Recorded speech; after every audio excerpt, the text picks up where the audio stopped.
It's a time of year when everyone thinks of resolutions for their goals. And in the case of this channel, fitness goals.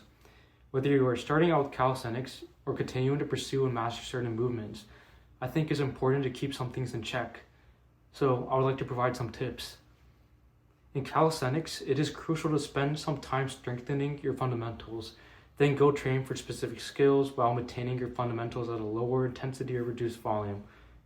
I want to say this because I see people making mistakes over and over from trying to reach specificity in the wrong way. And so by saying fundamentals, I mean your basic pull-ups, dips, push-ups, and squats, lunges if you don't skip leg day. I literally mean basic. To create a very, very strong foundation in calisthenics, you just have to focus on these very basic, straightforward movement patterns for a while.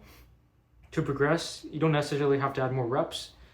You can just work on harder body weight variations or simply just add weight to these movements.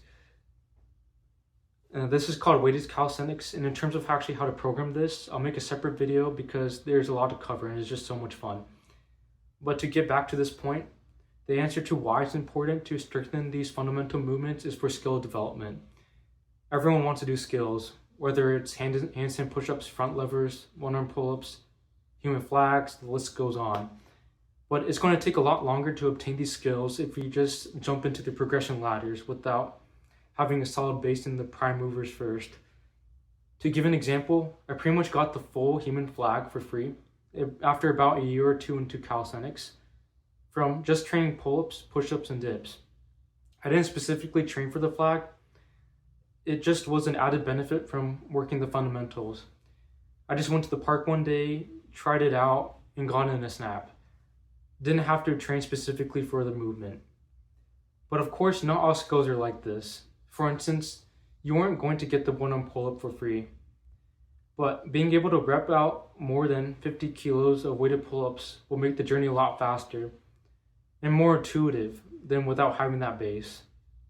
Another example is handstand push-ups, as you can see in the video.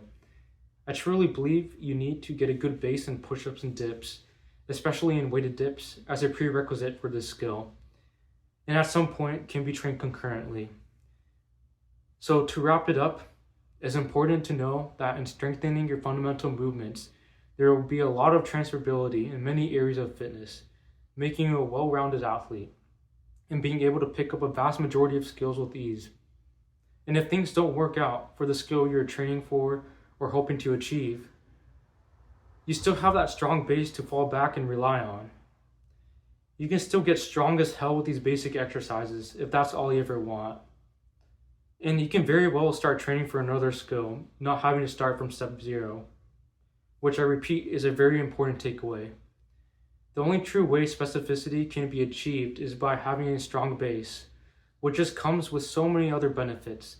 It just wouldn't make sense to not go this route in training. I hope you all consider these tips as you're drafting New Year's resolutions for your upcoming fitness journey this year. Simply to put, strength comes before skills, and at some point can be done concurrently as you become more experienced. Okay, that's all.